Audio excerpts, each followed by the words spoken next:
dalam BuzzPop hari ini kita bakal membedah dan membincangkan The Mandalorian Season 3 episod 1 dan 2. Para panelis kita malam ini terdiri daripada saya, Nazrul Iskandar daripada BuzzPopTV, kaki Star Wars kita Wan Muhammad yang ditunggu-tunggu oleh ramai penonton BuzzPop. So bro, welcome back. This is the way. Our creed is the best. Alright. Lama tak jumpa korang kan? Tak apa, sekarang aku masuk live sekarang kan? Rindu bro, diorang rindu dengan kau. Bahaya rindu-rindu ni ya. Saya budak baik. Saya terbang tak mentega. Maafkan saya. Okey. Kita tak payah cerita terbang. Kita akan cerita Mandalorian malam ni. Seterusnya adalah panelis terbaru kita, Djarin daripada Star Wars Malaysia Fan Club. What's up bro? What's up? This is the way. This is the way. Dia pernah jadi panelis untuk Mandalorian dululah bro. Untuk ni apa? Alah bukan. Untuk bukan Obi-Wan. Obi-Wan. Tak beda. Dah beda pula Obi-Wan. It was yang kita cerita pasal Reva banyak tu. So welcome back. So Thank you. Kita punya journey for the next 8 weeks is going to be awesome. Tak sabar. Alright, so kita akan mulakan perbincangan kita malam ini dengan reaksi satu ayat. Alright, so pada aku personally, I was quite underwhelmed dengan episod kedua because I felt it was too dark. Satu masalah yang kita banyak dapat dalam streaming services kebelakangan ni, daripada Game of Thrones kepada House of Dragon.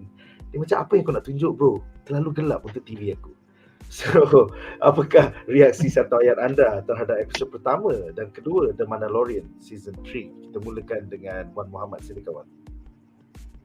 Reaksi aku, first of all aku tak setujulah apa ni cakap gelap Sebab gelap dia at least tak macam gelap Game of Thrones punya perang Kau still boleh nampak, cuma kau kena tumpukan perhatian sikit. Dan aku rasa yang gelap tu disebabkan dia nak tunjukkan Mandalore ni dah ter-abandon lama tau. Dan lepas tu, to make it more tense, yang the stake is higher for them to explore in Mandalore in that current situation. So dia tak tahu dari mana akan datang semua arah. So memang nak nampakkan kegelapan tu, nak tunjukkan betapa stake tu sangat tinggi. Kalau dia salah buat silap dia kena serang macam-macam. Tu bagi pendapat aku lah. Kalau nak bagi reaksi satu ayat aku, ialah mana Karadiun? Mana Karadiun? Okey, sekejap. Silap. Itu ni aku punya satu ayat aku adalah sisi Star Wars yang sungguh berani dipaparkan sepanjang sejarah live action Star Wars. Ini aku rasa macam betul-betul diorang take lah. Benda yang aku rasa Star Wars punya live action punya series tak pernah explore, hanya Legenda. Terpaksa dia letak. Aku macam, apa benda eh? Kalau reaksi satu ayat aku dari segi fandom, wah. Ini lagi terbaru FUKK. Itu je lah bersih-bersih reaksi satu ayat aku. Yes. Alright, so Okay, Djarin. Silakan. Okay, so pendapat aku setuju dengan Warren because I feel like the kegelapan memang on point and it's meant to show us inilah memang Mandalorian telah jatuh setakat ni.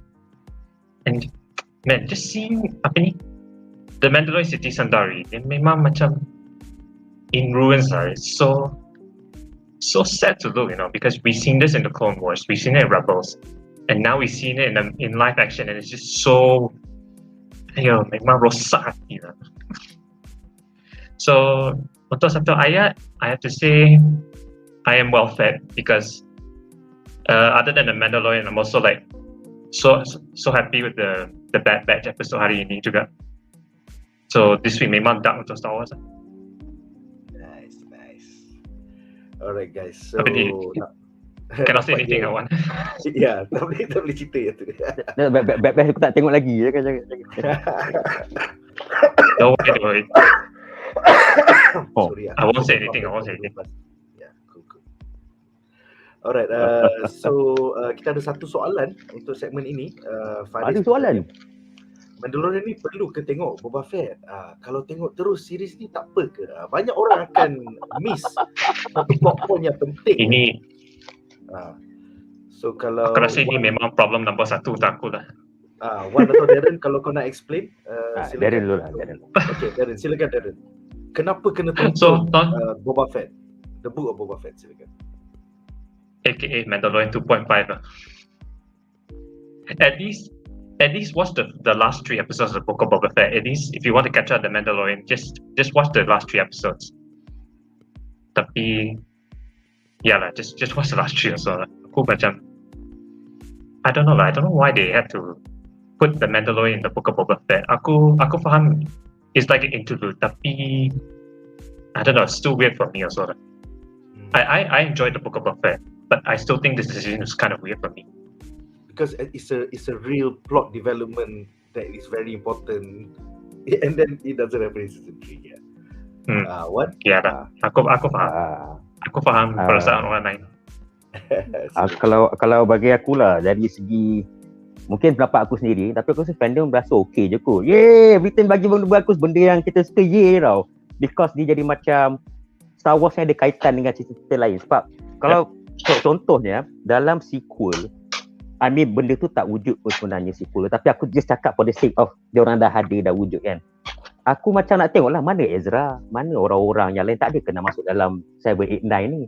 So kiranya adalah juga cerita-cerita yang dalam cerita Star Wars yang karakter-karakter lain akan cross masuk dalam cerita-cerita Star Wars yang lain juga. Just like how Marvel do, the cross Captain America sini masuk sini, baru nampak Star Wars dunia yang besar tapi connected kan. Cuma aku rasa mungkin ini adalah diorang rasa nak imbang kot. Sebab dalam Mandalorian punya cerita, bila diorang ceritakan pasal Mandalorian, Boba Fett, masa introduce Boba Fett tu, Boba Fett macam take over dia punya aura tau. So they think maybe we give fair for Boba Fett jugalah. Mandalorian punya aura try masukkan dalam Boba Fett. But I think dia termasuk lebih. So itulah jadi macam Boba Fett ni actually macam 2.5 punya season kan for Mandalorian. But in my opinion, tengok jugalah cerita Boba Fett tu. At least you know that cerita pasal Mandalorian Boba Fett juga. Itu pada pendapat aku. Okay, bagi aku okay je dia buat macam tu.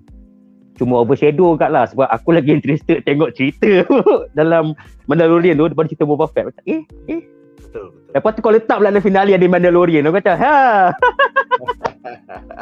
Good.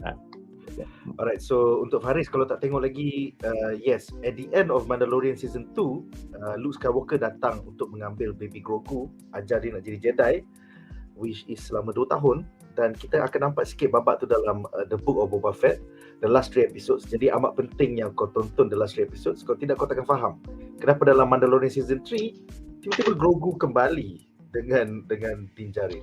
So kita tak nak spoil banyak. It's complicated. Kau kena tonton The Book of Boba Fett. Alright, bro. Aku tahu macam mana. Somehow Grogu return. Apa dia? Somehow Grogu return. Dah, tu je. Aku buat macam tu je.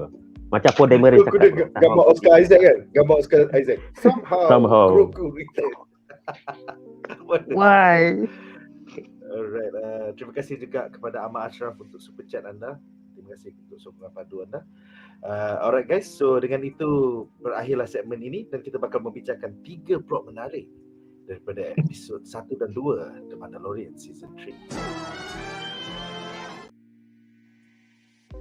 Alright, so kita punya plot menarik kita yang pertama adalah daripada episod pertama tentang NEVARRO, High Magistrate Greef Karga dan juga IG-11.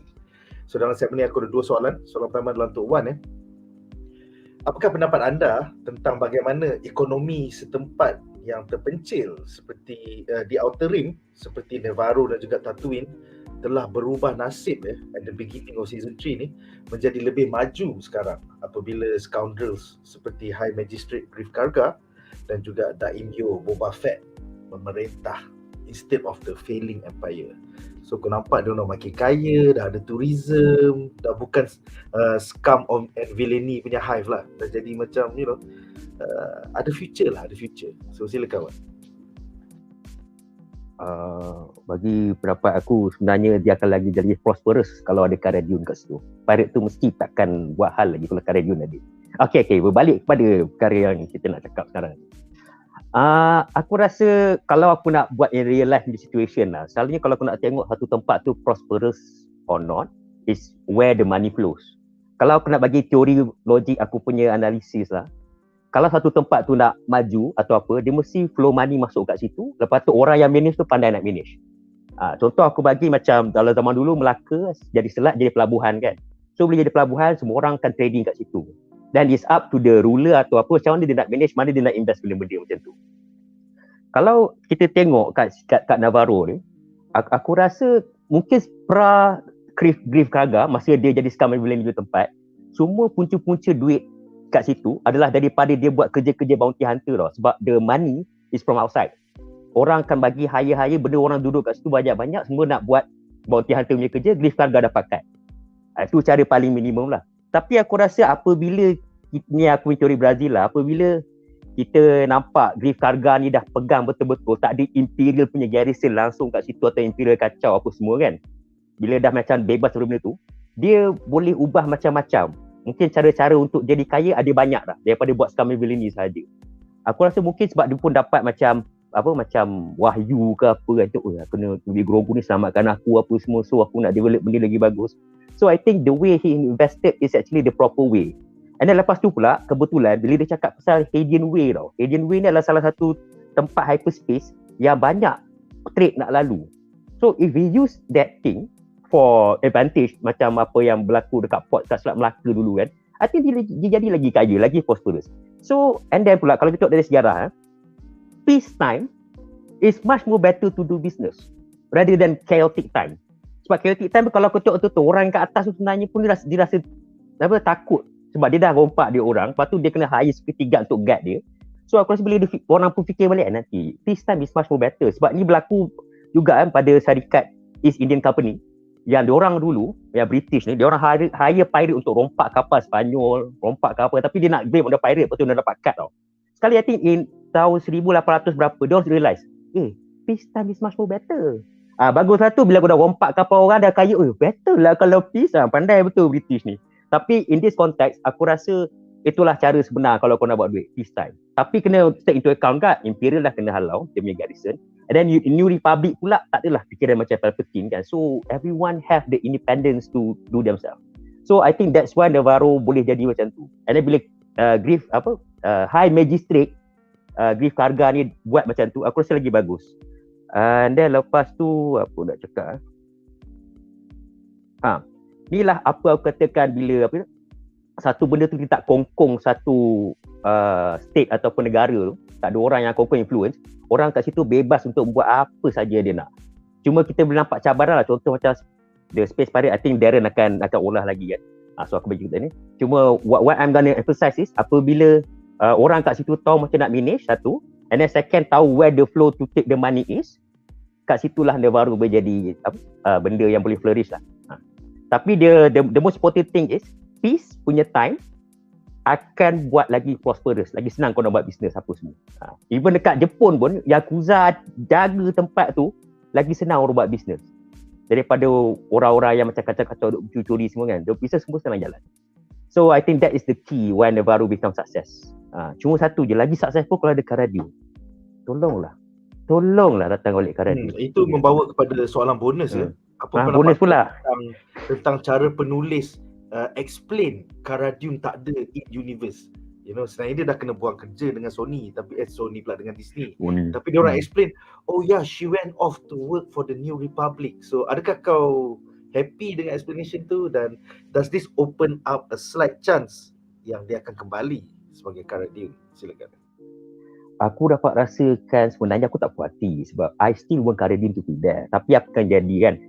Disney telah menjadikan nasi tu jadi bubur. Bukan Karadio, Disney sendiri menjadikan nasi tu jadi bubur kan. So aku rasa nak bubur tu nak jadi nasi balik dah susah sikit, terlambat lah. Cuma aku rasa inilah cara Dave Filoni. Dia nak macam bagi satu loophole yang di mana if Karadio Jirakarano able to come back, dia boleh buat benda tu. So dia just mention dalam Mandalorian kat situ yang menunjukkan watak Karadio ni still ada. Aku tak boleh nak tarik atau rikas. I think dia tak rikas sebab I think it's again the principle of Dave Filoni dengan Jon Favreau. And then second thing, people still love Karadio. So dia put kat situ nak bagi satu loophole yang kata dia masih ada, Mando ada mention pasal dia. So at any time I can pull it back. Samalah juga bagi aku macam dalam Rebels, dia kata pasal dia yang plane yang boleh pergi masa lain-lain tu. Itu pun aku rasa dia nak guna bila dia nak boleh. Nanti orang tahu sequel sebenarnya tak ada sebenarnya sequel lah. Kan. So itulah pendapat aku lah. Karadio. Alright. Untuk Djarin pula, pada pendapat anda, will Gina Carano return as Karadio one of these days? Sorry, what was the question again? Do you think Gina Carano will return as Cara Dune one of these days? Say Next that question. the political part of Disney changes, they are more open, they are more liberal. So what do you think? Next question. Okay. This is too much Alright. territory. Aku Alright. macam, you know what? It happens. Shit happens. Boleh.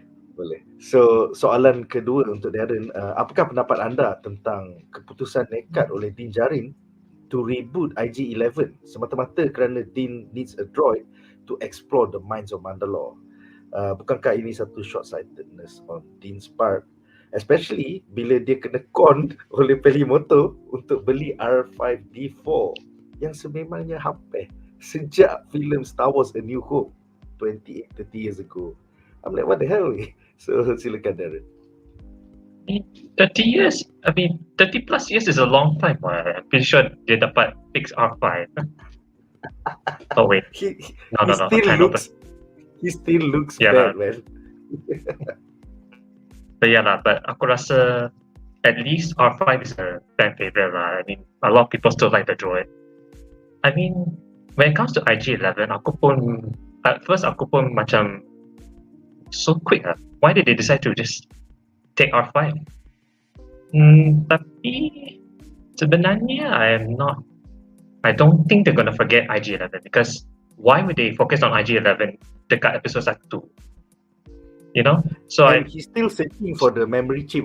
He went to see Pelimoto. Itulah. I think he went so many places asking for parts for it. Yeah.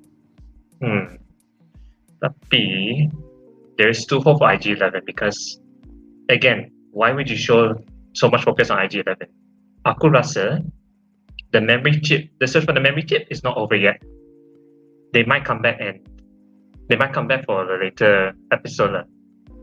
I mean, berdasarkan based on the trailer, we still have to go back to Nevarro anyway, right? And then I feel like that's probably when we see that whether they'll bring back IG-11 or not. We see whether they bring back Taika Waititi. Yeah, man. Yeah, Taika did voice IG-11. So we see how. Wan, silakan Wan. Aku nak tambah. Aku tak setuju bila ni cakap R5D4 ni hampir dekat Europe. Dia sebenarnya minyak dekat kepala dia tu dah 30 tahun bro, leaking. Lepas tu dia punya panel melompat tu, aku macam apa doh R5D4 ni sampai gila. Oh ya lah, aku lupa panel tu. Dia kalau ikut cerita canon kan, dalam book apa tu yang Star Wars yang dia ada story kan, R5D4 ni mengorbankan diri dia supaya R2 dapat buat mission dia tu.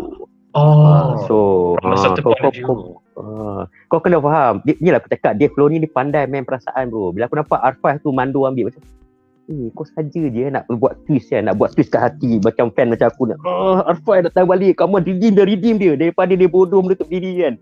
Kau tolong Mando. Tapi aku nampak jugalah dia ada cakap jugalah hampir don't be a baby, pergilah cari lah. Dia takut tau. Aku rasa sejak dia meletupkan diri dia tu, dia ada PTSD tau. Mesti dia cakap aku dengar R2 punya cerita best lah, adventure. Aku dengar dia jadi dah video semua benda semua mesti best kan. Aku start kat Tatooine. Aku start tu dia macam kenapa aku letupkan diri aku. So dia jadi macam tu tau. Tapi ada sekali dia takut jugalah. Ni teori Brazil aku lah. Mungkin dia dengar cerita R2 kan, either dia takut nak pergi ke dunia luar ataupun dia jealous. Tapi aku rasa aku mungkin dia takut lah. Lepas dia letupkan diri dia tu, dia jadi tak betul kan. Tapi aku sukalah dia punya callback tu. Dia punya callback and dia nak redeem R5 tu balik tau. Sebab dalam behind the scene yang pasal Mandalore dia Filoni cakap dia nak buat droid ni macam R5, color warna merah.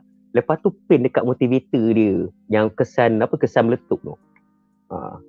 Okay, satu lagi bagi pendapat aku, kenapa Mando ambil juga R5 ni? Aku sebab terpaksa tau.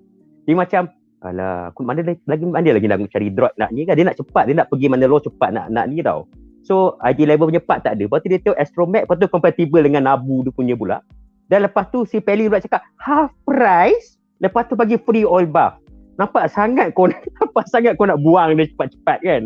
Dan lepas tu dia cakap lah, dia dah surfing rebellion.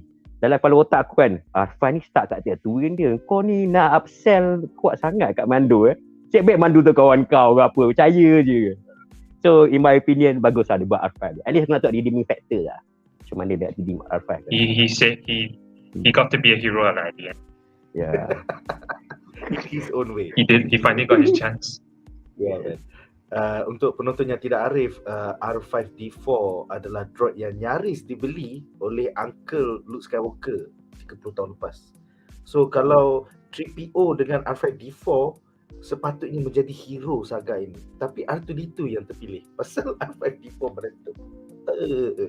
So harapnya R5D4 dapat kembali menjadi hero 30 tahun kemudian. Alright, so kita ada Amal mengatakan 30 tahun duduk Tatooine, tiba-tiba first time keluar kena nampak record dekat Mandalore. Yes, kecut babat tu bro, kecut tiba-tiba kan. Alright, seterusnya Amal juga bertanya, teori NEVARRO aku, Marshal Cobb Vanth akan ganti Cara Dune di NEVARRO. Tatooine dah ada daimyo dengan geng-geng mods. Bukan Cobb Vanth dah mati kena tembak dengan Cat Bane ke dalam The Book of Boba Fett? Apa pendapat korang? Is he still alive? Did the villagers manage to save Marshal Cobb Vanth? Kalau tak silap aku, Marshal Cobb Vanth dia tak cakap mati kan. Dia cakap dia kena rawat. Kalau tak silap aku lah. So I think the possibility him being still alive is still there bro. Still there. Dia ada posting credit kan? Dia post credit scene kan? Dekat Book of Boba Fett. Aku tak, I can't remember. I can't remember. Marshal Cobb Vanth. I don't know, at the end of the episode he got shot lah. So that was quite like, oh my god, Cobb Vanth dah mati, kenapa? You know, dia punya deputy memang kena tembak lama dah lah. The deputy was such a dumbass. But I'm not sure sama ada at the end of the series, sama ada dia orang cakap yang Marshal Cobb Vanth dalam Pak Tatang ke. Macam mana Wan? Okay, aku gunakan kuasa force aku Dia kata Freetown punya tu dekat chapter 7 post credit scene reveal Vance masih survive lagi. Post credit. So dari betul lah. Aku guna aku punya force. The people of Freetown largely still believe their marshal wasn't coming back during the final showdown with Pike. However, chapter 7 post credit scene will reveal that Vance, much like Fennec Shan, was still alive. Okay. Bagus force aku ni. Okay, terus. Okay. Betul lah Google. Setakat ni in this era of Disney you have to watch out for post credit scene already in all the shows already. Yeah, man. Disney movie ada, Pixar ada, Star Wars ada. You have to watch out.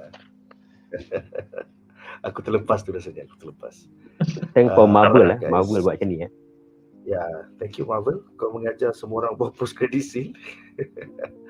Alright guys, so dengan itu berakhirlah segmen pertama kita dan sekarang kita akan ke plot menarik kita yang kedua. Alright, so segmen kedua kita adalah tentang Hyperspace, Pirate King, Gorian Shard. Jadi untuk segmen ni aku ada dua soalan juga. Soalan pertama adalah untuk Wan apakah pendapat anda tentang Grogu realizing kehadiran space whales yang lebih dikenali sebagai Purgil menggunakan the Force untuk menerokai hyperspace? I mean, bukankah makhluk ini last seen dalam siri animasi Star Wars Rebels? Lepas tu this is their first time dalam live action So silakan Wan.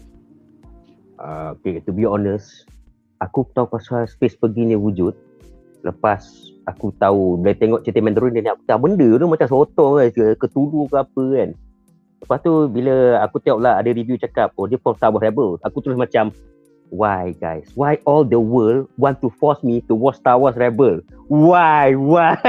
Okay, dan aku buat research dan aku tahulah sebenarnya dia ada muncul, dia adalah satu makhluk yang Ezra boleh communicate sebab Ezra kan ada macam kebolehan berdekut binatang. And then on the I think finale Rebels yang dia sebenarnya Ezra gunakan untuk tarik Tron dengan dia punya starship, dia destroyer Imperial untuk tarik keluar tau. So I think this is way that what Dave Filoni want to connect the Rebel punya law dengan Mandalorian punya law secara tak bersahaja. Kau tengok Purgil tu ada kan, hyperspace. Kenapa sepanjang ni, panjang-panjang live action orang tak pernah tengok Purgil kat situ kan, tapi sekarang kau saja tunjuk shot.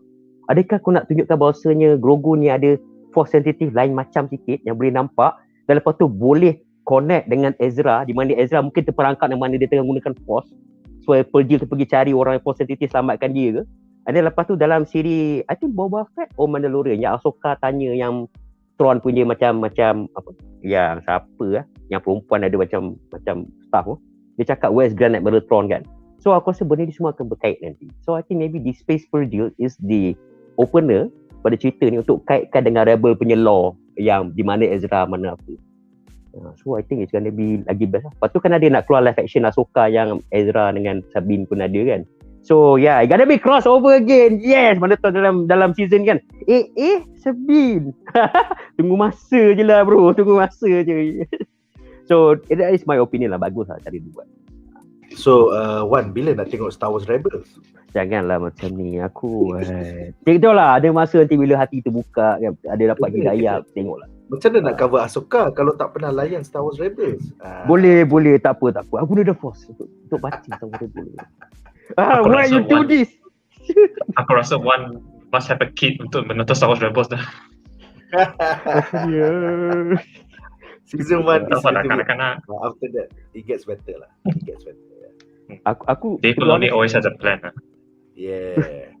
Aku to be honest the only thing I give a damn about Star Wars Rebel bila tak asal-pasal kan ada Ahsoka. Aku tahu lah dalam semua bising pasal Ahsoka kan dalam Rebel. Okay, dan sekali kan bila dia jumpa Ahsoka, fuck, that's the only scene aku ulang-ulang banyak kali. Sedih dengar, tapi ulang balik sedih. Lepas tu ada Maul punya scene aku tengok juga. Maul dengan Gorian tengok. Itu je aku tengok bro. Ataupun macam nak Bad Batch punya ni ada kaitan kan, tengok balik Rebel. Mana scene dia. But okay lah, maybe one day lah aku akan tengok secara penuh. One day maybe. Okay, soalan seterusnya adalah untuk Djarin ya. Apakah pendapat anda tentang kehadiran Pirate King Gorian Shark serta konco-konconya, dan pada spekulasi anda, will Gorian Shark play a much larger role dalam season 3 ni nanti? So silakan Djarin. Bukan ni Captain Swamp Thing ke? Nampak lebih kurang sama tu. Macam dapat The Swamp Thing from Disney dapat DC lagi ni. Okay, Gorian Shark. Aku rasa he's a promising villain lah, because again we are going to see NEVARRO attack based on the trailer lah. So aku rasa Gorian Shark gonna play like a very big role. I also especially like that Gorian Shark and his pirates, dia macam symbol of what Greef Karga had in his past. Dia, because he's the scum and villainy, Gorian Shark funded his business dekat NEVARRO before. So now that Greef Karga has moved on, he doesn't need the pirates anymore. But then suddenly the pirates come back. So now that there's a challenge for Greef Karga and he's stuck to it, Greef Karga just proves to the pirates that he's not a softie, and now Gorian Shark's gonna come for his ass. Yeah, that's quite interesting. It seems like they were business partners before this, tapi sekarang dia nak go legit, so dia macam no more pirates.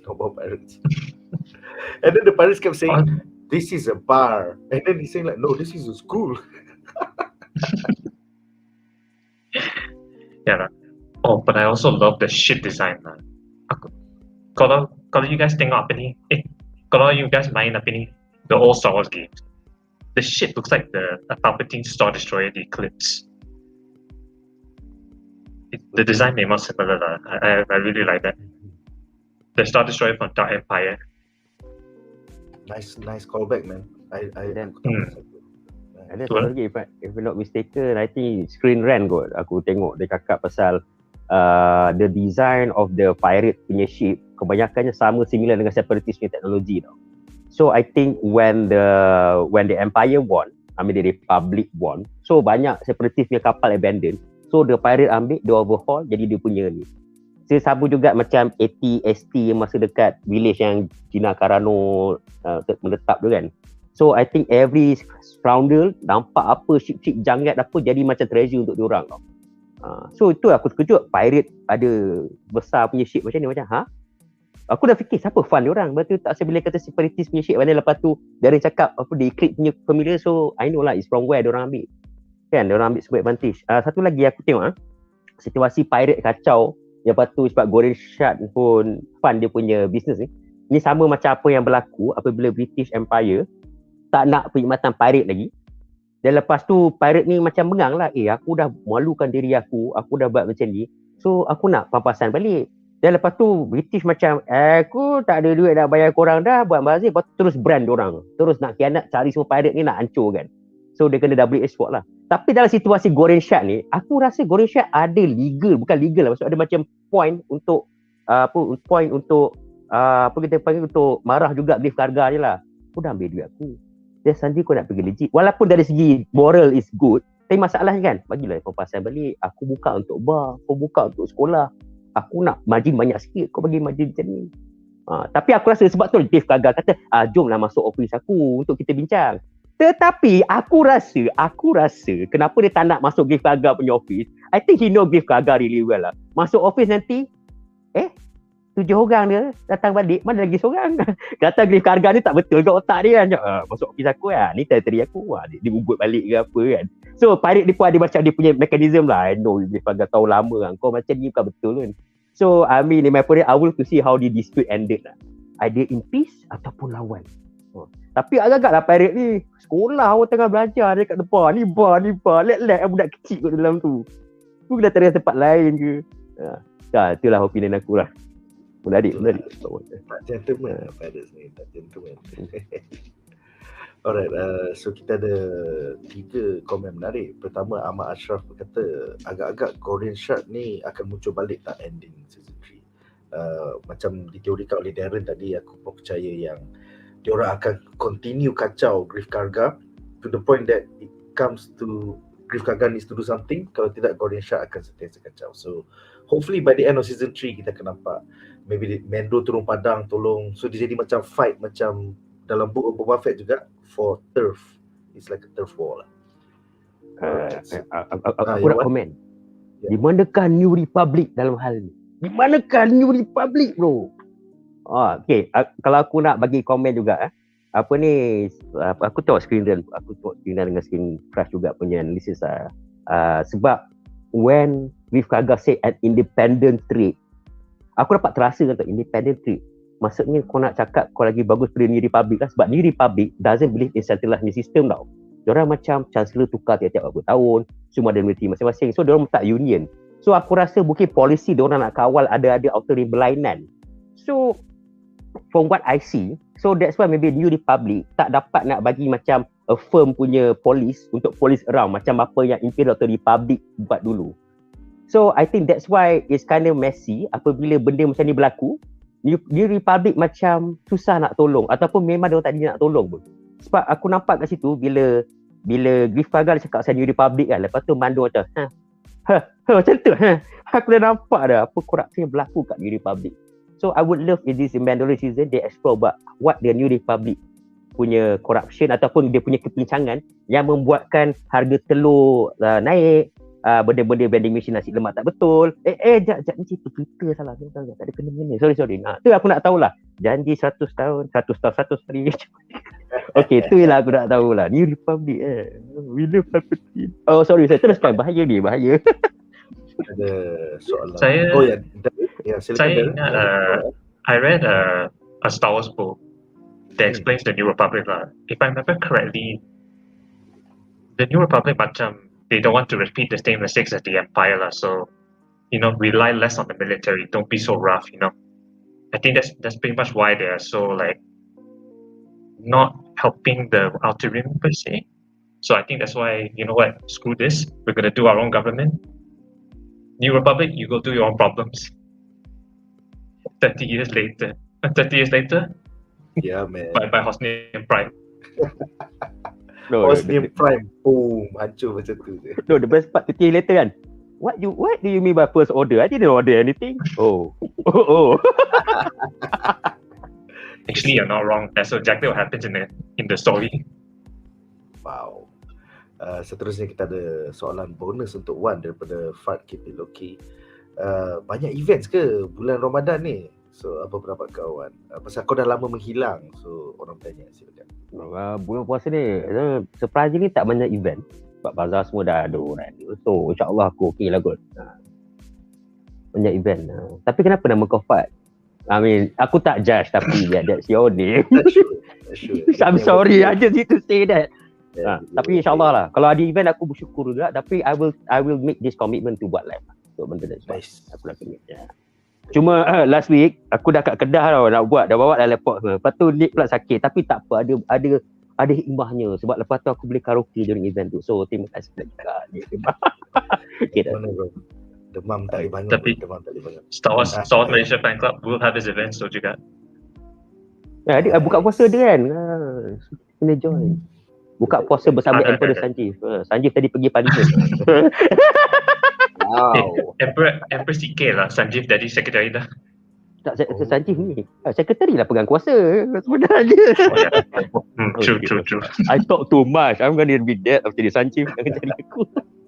It's okay. You got my approval. Okay, soalan seterusnya adalah untuk Darren ya. Pasal aku dengan Wan tak tengok lagi. Apakah pendapat Darren tentang Bad Batch Season 2? Silakan Darren. One boleh defend lah. Okay, I'm just gonna say this just to make sure one tak spoil sangat lah. Aku rasa I understand why people say it's shucks. Aku rasa I'm gonna spoil him maybe. I say it's good, right? It's good. Especially episode ni lah. So I hope one catches up lah, because I cannot keep this a secret already. Wow. Okay. Next week lah, Wan, cepat. So semua by next week lah. So memang best lah. Memang best lah.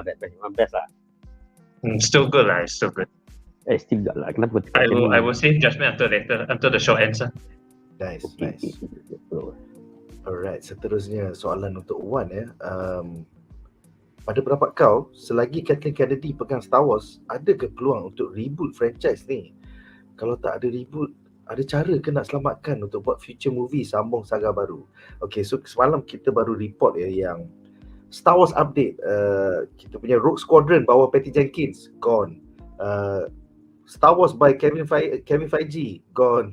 And then the only project that is left ialah the ones by penulis Watchmen, aku tak ingat apa nama dia.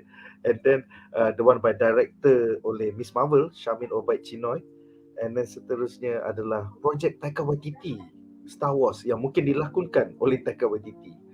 Jadi the most recent Star Wars film will be 2025 kalau ada. And Star Wars Celebration bulan April might reveal more on Star Wars films. So Wan, silakan Wan, apa pendapat kau? Aku rasa dia mesti pening kepala nak jawab juga dia. Tapi aku jawab juga lah. Okay, sebenarnya aku dah kutuk Kathleen Kennedy ni terlampau lama. So kalau aku nak kutuk sekali lagi pun walaupun perlu, aku rasa dah penat sangat nak kutuk. Cuba aku beri kesimpulan macam ni lah. From what track record that she has done during dia pegang Star Wars is actually very very bad. Sebab fan backlash dia tak kata betul-betul. Penyatuan antara fan yang suka dengan tak suka dia tak handle betul-betul. And then lepas tu apa saja projek yang dia spearheaded semua ke laut. Even the movie yang patut boleh buat duit tapi disebabkan cara dia spearheaded tu salah menyebabkan rugi. So it's kind of a very disheartening formula. Tetapi apabila Dave Filoni yang di mana sewaktu Disney ambil alih dan Kathleen Kennedy pegang helm, dia yang arahkan suruh tutup LucasArts dan dia berhentikan Clone Wars yang dia masa tu Dave Filoni pegang tau. Tetapi kan kau nampak dia macam nak show Dave Filoni masuk dalam drawer buat Rebel saja. That is how aku tak tahu lah macam dia fikir, tapi bagi aku dengan certain fan tak suka kan sebab Clone Wars is like betul-betul cerita tu best dan juga ganti dengan Rebel I think the first season macam cerita budak-budak. So very disheartening. So that is what Kathleen Kennedy do tau, dia punya direction. Maybe Disney nak buat macam tu ke apa, dia punya direction.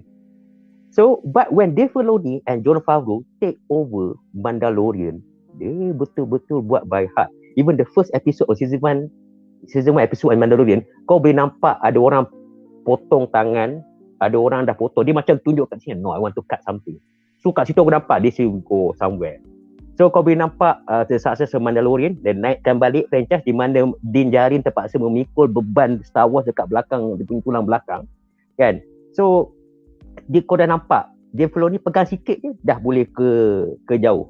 Dan lepas tu kau tengok kategori next project Obi-Wan Kenobi, Andor, aku compare, sepatutnya duit banyak masuk kepada, in my opinion, Obi-Wan kalau kau nak buat duit. Sebab kalau Obi-Wan banyak bajet, Kau nampak semua tu nampak cantik. Tak adalah shot during pandemic macam ni, stage macam ni. Kalau Andor, I know kenapa orang kata sepatutnya cerita ni macam lain daripada Star Wars. But in my opinion lah, because Andor punya aura dah terpalit dengan Rogue One di mana under Kathleen Kennedy punya supervision. Dan lepas tu pula ada elemen wokeness. Ni secara lahiriah lah. Bila Kathleen Kennedy dah tick, lepas tu wokeness tick, semua benda dah tick, semua orang akan jadi guard tau. Guard. Diorang punya thing. Dan lepas tu Andor pula, from what Nick cakap dengan kawan-kawan cakap, the first berapa episod kau draggy. So to make people to feel good about the last episode, lama tau. So orang macam putus harapan. So kalau orang macam aku 10 dan 12, those are the best episodes of Andor. Oh ya, okay, lagi teruk tu. So in my opinion lah, to make it short, Kathleen Kennedy pegang Star Wars spearheaded memang ada masalah. Dari segi, I think dari segi apa fan nak, pada dari segi duit pun banyak buat rugi. So aku rasa if Kathleen Kennedy step down, kau jadi bahagian bisnes, bagi Dave Filoni atau Jon Favreau, kau pegang Star Wars ni, it will be very good lah. Ini adalah in my opinion. Aku nak kutuk pun banyak kali lah. Aku rasa setiap kali kau tengok muka aku nak buat satu recording, apa yang aku cakap second tadi betul play 5 minit. Lepas tu 10 minit lagi angkat.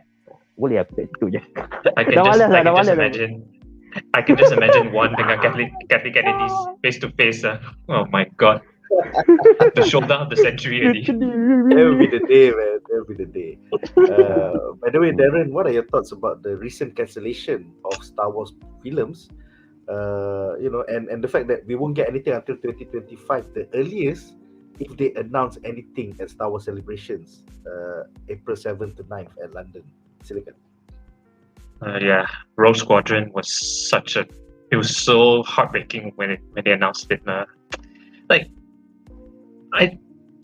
Wonder Woman 84, I'm pretty sure it's bad, right?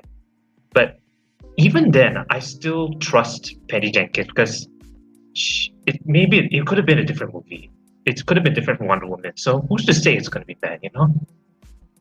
And according to her, she even gets inspiration from the original authors of the X-Wing book also. So at least she knows what she's doing. But seeing that this movie got cancelled, I'm quite disappointed about this. Setakat ni, I don't know who to blame lah. Kathleen Kennedy, Bob Chapek, I don't know. But Kevin Feige movie, I don't care as much because we never got any update on that. So macam okay lah. Taika Waititi, I don't really have a problem with the man. So cautiously optimistic lah. So we see how it goes. I still think Taika would make a good Star Wars film. He just has to let the stuff from Thor, Love and Thunder go. If that's ever possible. But yeah, you know what? Fine, let Taika do the movie. Let's see how it goes. What about the other projects? Damon Lindelof and Shamin Obaid-Chinoy. Also not much of an opinion because again, there's no update on what those are going to be about. So yeah. So for now, I don't know. TV's the way, I guess. Yeah, it seems like it. Do you think Rian Johnson's movies? Yeah. Do you think that they will announce anything at Star Wars celebrations regarding Star Wars films, but not Star Wars TV, which I know they're going to talk about it. Probably not. No. Kalau aku nak komen, if I want to comment about the cancellation yang ni, I think maybe bila Bob Iger ambil alih jadi CEO, maybe it's kind of put weight juga untuk dia revamp balik semua situ Star Wars. Cost savings. Yeah. I think it's more like cost saving. Dari? Okay. I think it's more to cost saving ataupun dia bagi alasan cost saving tapi sebenarnya dia nak sapu Kennedy tepi sikit pelan-pelan. I know KK, I cannot fully remove you, but I need to pelan-pelan tolak tepi. Lepas tu Dave Filoni masuk. We don't know lah, maybe Bob Iger nak fikir macam tu kan. But in my opinion, this is one of the bukti juga yang di mana semua benda tu under Kathleen Kennedy punya penjagaan kau. Tapi bila kau dah buat, lepas tu kau cancel. Can you imagine dia umum bila, dia cancel bila? 2-3 tahun orang dah spend benda tau. Even though Patty Jenkins orang kata tak suka dia ke, Kevin Feige punya direction lain ke, tapi orang dah fikir, dah put mind and effort to that thing tau. Dan sini kau cancel, okay, maybe kau kena bayar dia tulis skrip, kau kena bayar production lain nak hantar barang, kau dah berapa banyak pasti kat situ. Then suddenly cancel. So, I mean, nampak sangat lah maybe this project is actually memang tak buahkan hasil pun in the first place. The first edition dah kalah lah. So that's why I really firmly believe, if let's say ni untuk nasihat untuk Disney jugalah, for you guys to get back your grip, to get back the momentum, kau punya saham naik, kau punya buat duit banyak balik ke apa, kau orang fandom suka balik, I think it's better to put Dave Filoni dengan Jon Favreau to spearheaded the Star Wars franchise. Kathleen Kennedy is very good in business part, I don't deny that. Aku terpaksa lah beralah, memang betul lah Mama Faris pun cakap kan. So biar dia buat business part lah bro. Dia mungkin tak buat kreatif. Okay, ada orang kata boleh buat macam DC Studios. Kau ada James Gunn for the creative, tapi kau ada Peter Safran for the business. So kau boleh buat macam tu. Aku ada satu perkara untuk DC lain. Untuk ketika ni tolonglah dia punya satu organisasi tu dekat bawah. Bukan sama, kat bawah. Senang kat bawah terus bro. Biar Favreau dengan Jon Filoni, Dave Filoni, dia kat bawah tak apa. Okay, apa nak cakap tu ya? I think tu je kot. Tu je lah kot. Cuma in my opinion it's better to be like that. Dave Filoni dengan Jon Favreau just spearheaded. Nah, tu saja pendapat aku. Sama-sama kita nantikan. I mean Bob Iger pun sekarang tengah cleaning up house after Disney Plus telah kehilangan 20 juta pelanggan dalam satu quarter. Last quarter was a bad quarter. Korang buat benda work banyak memang lah. Work tak boleh. They lost 20 million subscribers. So that's quite worrying because before this they were just gaining subscribers quarter on quarter. Alright guys, so dengan ini berakhirlah segmen ini dan kita akan ke plot menarik kita yang terakhir.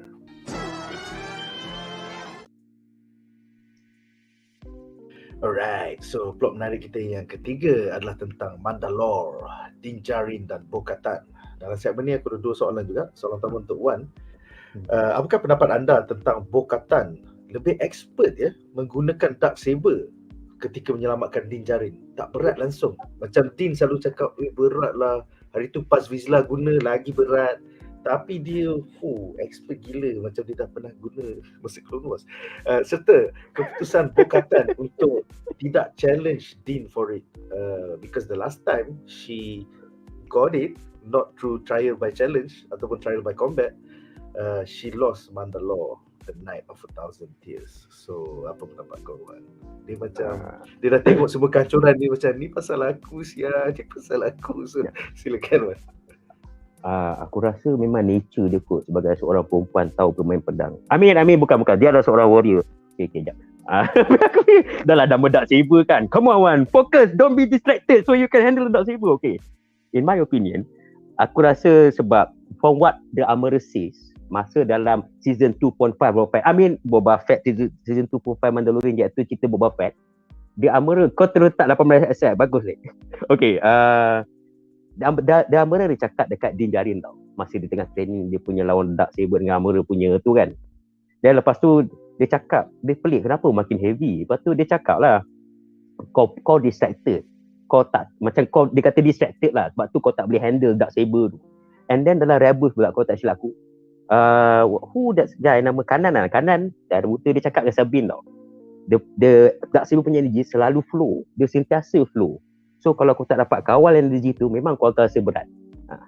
Dan lepas tu, dalam episod ini, boleh pula nampak, aku pun terkejut juga, dia dah ambil dark saber tu kan? Dah ambil dark saber, lepas tu dia buat macam senang, ringan je kau buat. Mungkin ada faktor-faktor dia lah. Yang pertama, berapa lama dia pegang masa kau buat tu, Binak tu pegang mau buat macam-macam kan, dah lama. Dan lepas tu, in my opinion juga, dia tak distracted, dia tahu apa dia nak, buat ni, dia hantam. Dia tak macam Djarin. Bagi aku Djarin dia ada conflicted sikit tau. Sebab tu aku rasa dia Armorer suruh dia pergi dekat living water tu, nak bagi straightkan balik dia punya pegangan. Sebab kalau macam Bo-Katan, dia tahu aku nak Mandalore. Walaupun hati dia patah kan, tapi deep down subconscious dia memang nak Mandalore tu. Walaupun ada dalam conscious dia sekarang dia tak nak. So I think that's why dia boleh handle dark saber. Y2 dia bro. Y2 dia tu. Y2 dia dengan subconscious dia dah tegak berdiri bro. Djarin macam aku nak Goku jadi baik, at the same time aku nak jadi Mandalore, tapi aku nak buka helmet. Macam tu lah. So I think that is why aku rasa dia boleh pegang benda tu dengan senang. And then pula kalau nak cakap in real life lah, kadang-kadang benda yang sepatutnya orang terdapat ke tangan orang yang salah kan. Kau boleh tengok Djarin tu macam terkeko-keko kan, saya dapat harta banyak ni tapi saya tak tahu nak guna. dapat dekat si ni, harta banyak ni, aku buat ni, aku tak nak buat apa. Ni contoh lah, aku tak, dark saber tu macam pegangan atau apa kan. But kena faham juga, mungkin dia Djarin perlu detail dengan betul baru dia dapat pegang benda tu kan. Sebab in my opinion lah, personally benda pasal dark saber ni siapa pegang bagian semua ni kepercayaan saja. Sebabkan kepercayaan tu jadi benda power, sebab the people hold the power, the people believe about something. Sebenarnya dark saber tu aku rasa kau bagi dekat dekat ni, menang senang je, dia pegang lah dark saber, dia buat lah apa dia nak kan. But I think because they believe of this kind of thing. Gideon pegang selamba je, tak berat pun pada Moff Gideon. Aku tak distracted kau. Mamak tu fikir nak aku perlu bunuh, aku perlu buat apa saja aku nak. Sebab tu dia tak distracted. Tapi yang peliknya, kenapa Mandalore tak tunduk pada Moff Gideon? Nampak sangat dia orang ni sebenarnya kalau orang tu macam ni kita tak tunduk, tapi kalau orang macam ni dia nak boleh, kita boleh. Dia pun memilih juga sebenarnya kalau kau tengok kan. So I think the creed yang diorang pegang ni actually is more like a belief, bukannya benda yang sepatutnya buat. Sebab waktu si siapa tu Bo-Katan diberi oleh Sabiran, diorang okey je. Lag Tapi aku rasa sebabkan betul, pernah kena train, lepas tu dia bagi dekat Bo-Katan secara tak payah challenge kan. Ya, no, that was Sabiran. Tapi kenapa orang tak tunduk kat Sabiran? Nak nampak aku rasa macam benda ni sebenarnya hanyalah permainan orang pasal creed tu. Just nak menyatukan orang sahaja, sistem politik untuk menyatukan orang kan. Macam mana orang menggunakan, kadang ada orang gunakan agama, ada orang gunakan apa. Tapi nak buat macam ni, dia nak percaya benda tu.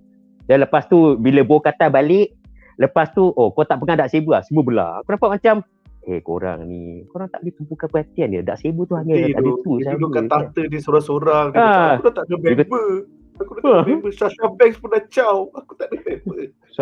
Sasha Banks. Okay, betul Sasha Banks. Bukan Sasha Greef, Sasha Banks, sorry. Okay, next pula. Ada kau kata tadi kan, kenapa dia tak challenge Djarin time 2? In my opinion lah, ini pasal kepercayaan juga. Kalau kau tak tunjuk ada audience besar, kau tak buat macam match macam WWE, kau tu cakap kau nak challenge Djarin, barulah ada aura tu. Jadi kalau kau kalahkan Djarin kat situ, kalau kau kalahkan dia di sebalik tabir, nanti orang tak tahu, mesti kau ambil mesti Djarin ni dengan kau, mesti dia tap up kan, dia bagi kau macam tu kan, kau tipu lah, Bo-Katan, kau tipu lah, dia kata babi lah, tu telegram lah. So dia macam kalau nak challenge kan, dia kena panggil, okay Mandalore, come semua, pergi dekat Mandalore, jom aku nak challenge Djarin sekarang. Dan yang dekat episod finale Boba Fett pula, Mandalorian season 2 episod finale, I think kenapa dia boleh nak kalahkan Moff Gideon sebab ada 2 orang saksi.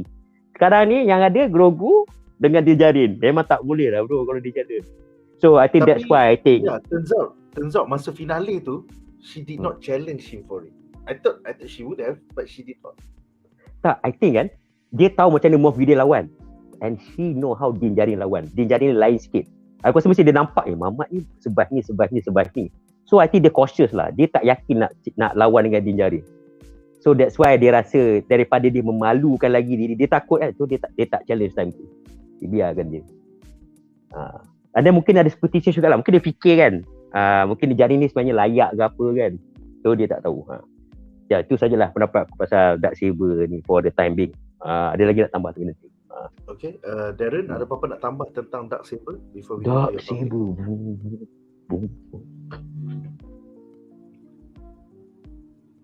Darren. Sorry, wrong button. No worries. Yeah, what's it? Sekejap. Oh, you asking me about pendapat aku tentang ini juga? Yeah, anything you want to say about Bo-Katan and how she can definitely use the dark saber and her reluctance to get back the dark saber?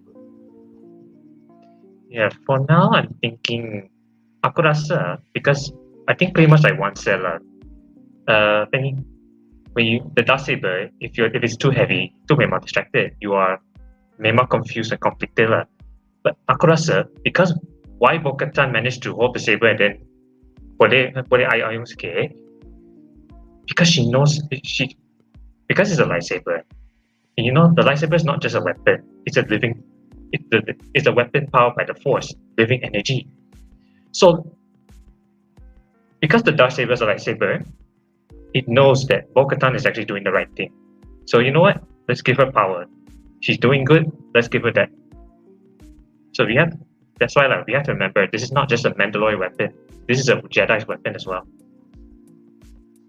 Which I'm not going to spoil one. He needs to watch Rebels to understand that. Nice one. Okay Wan, benda yang kau nak tambah tu kau nak bincang sekarang ke lepas Darren punya Lepas Djarin. Okay. Ya, Djarin So, cakap pasal apa? Darren punya topik, apakah pendapat anda tentang kehadiran Mythosaur di dasar living waters of Mandalore? I mean, isn't the Mythosaurs extinct? Plus, apakah pendapat anda tentang how Bo-Katan doesn't believe in the minds of Mandalore and the living waters? Dia macam perlekekan, dia cakap this is just like church to me. Aku pernah datang dulu masa ayahku. Tapi Djarin has a steadfast obsession of the creed, the minds and the living waters. Is Djarin the rightful leader of Mandalore? So Nanti bagi Djarin jawab dulu lah. Okay. In all this, I'm still trying to process what this all means. Is Din the right leader, or maybe it could be Bo-Katan? Who knows? Aku rasa, the Mythosaur. I am so amazed by the Mythosaur. And at first, I also thought it is supposed to be dead, but I think I've seen this. I've seen this before. Like again, I'm gonna have to reference Star Wars Rebels again. The character Zed, he thought he was the last of his species. So he thought he was doomed to be alone. And then tiba-tiba, his people turned out to survive. So I don't think it's impossible for the Mythosaur to survive. And even in the real world, so there have been animals that we thought were extinct, but then tiba-tiba they suddenly reappear. Because we believed they were extinct. But in reality, they're right there. I think the Mythosaur will play an important role in the next few episodes. I'm also calling it now because I also remember that episode from the Book of Boba Fett, Grogu the Rancor, Boba Fett Rancor. Once it goes on a rampage, no one was able to control it but Grogu. So I'm going to call it. Grogu is going to become friends with the Mythosaur. And once the Mythosaur is tamed, Din is going to ride it. And then he will be the new... That's going to be awesome. That would be awesome, yeah. Then regarding Bo-Katan's disbelief in this all, aku rasa because when she was telling the story about her past as a princess, and then she used to believe in this stuff tapi after all this happened, her sister Duchess Seti, she managed to become ruler of Mandalore, and then Bo-Katan, she slowly lose her way so she gone from believing in all of the living waters and all that, and then tiba-tiba jadi macam extremist I think it's because of her past that she slowly starts to lose faith in these ancient myths and everything. Because she go from a princess, jadi member Death Watch in the Clone Wars, then she ends up losing her leadership in Mandalore. Stuff like this happens. You start to lose belief in everything. So I wonder where the story arcs of both characters will go by the end of season 3. I mean, who will be the rightful leader? Aku rasa Bo-Katan's going to be more important in this story than I thought before. Nice. The power of Filoni. Yeah, man. It's like everything Filoni ever touched is coming into live action. One ada barang yang kau nak tambah tu, adakah kau nak aku tunjuk sekarang? Yeah, I think you masukkan aku punya tu, the guy name display. Sekejap. Okay, aku nak share screen tau, tapi the problem is share screen. Kalau aku masukkan display, then display akan buat apa? Tak. Kalau aku share screen boleh kan? Tak payah masuk display kan? Tak payah masuk display. I'm removing it now. Okay. So I'm gonna show you. Oh, okay, kan? Share. Okay, aku buangkan overlay. So kita nak masukkan Wan punya benda. Aku harap this is bukan 18SX Aku tak tahu. Nanti jap. Okay, I'm adding it to the screen. Tapi okay. Kalau korang nak tahu pasal, okay, pasal Mythosaur ni sejarah Mythosaur. Yang ni aku ambil daripada Nerdist punya episode tau, yang dia kaji pasal Mythosaur. Senang sikit lah kan. So kalau dari segi canon, first appearance of Mythosaur, in term of dia punya ni dekat sijil at Empire Strike Back tau, kalau kau tengok sini. Empire Strike Back, kat situ kau nampak Mythosaur punya appearance kat situ dia sijil. And then after that, let me ni dalam canon aku cakap dalam canon dulu sebab aku rasa banyak penonton tak tahu pasal Mythosaur ni, sebab aku pun tahu pasal Mythosaur apabila Quill cakap pasal Mythosaur, aku macam dengar benda ni. Tapi sebabkan dalam canon Star Wars ataupun cerita Star Wars, dia orang tidak diuar-uarkan even dalam movie tau. And the masses ataupun peminat-peminat biasa hanya tahu dari segi apa dalam movie. So now I think this is the best way untuk bagi tahu dia orang lah. Okay. Dan lepas tu dia orang ada mention dalam canon juga 2015 build Millennium Falcon punya ni, Diagostini punya isu nombor 32, History of Mandalore. Okay, kat episode tu dia ada cakap tau, the long extinct Mythosaur was a creature of gigantic proportion whose memory still live on today, and Mythosaur's coming spotted by many Mandalorian. Okay, dan lepas tu itu dalam canon punya situasi lah. Lepas tu kalau kau tengok dalam canon kan, dia orang hanya cakap Mythosaur ni dari segi CG, dari simbol, dari apa. Dia tak pernah cakap pasal New Flesh and Blood. Setakat ni lah. Dan lepas tu kalau dari segi dari segi dalam tu, yang apa dia mention Mythosaur ni, dalam season 1 episode 1, Quill ada cakap pasal Mythosaur. Yang dia kata Yuan Tessa pernah naik Mythosaur. Dan lepas tu dalam chapter 5 pula, dalam Mandalorian, The Armorer ada cakap tau. Dia ada cakap pasal one day, the Mythosaur will come back, the prophecy and herald of a new Mandalorian. Mythosaur akan kembali balik. So aku cakap, betul ke ni semua kan? Okay, dan lepas tu only in canon season 3 episode yang ni barulah kau boleh nampak implied Mythosaur in flesh. This is the first time. Kau nampak macam walaupun kau tak tahu tu Mythosaur kan, tapi kau nampak wow. Okay. And lepas tu dah legend pula yang non canon setelah Kathleen Kennedy mengharamkan semua benda yang macam ni. So kau boleh nampak dalam Star Wars comic issue number 69. Nice. Kan? Ni tulang Mythosaur. Tulang Mythosaur bro.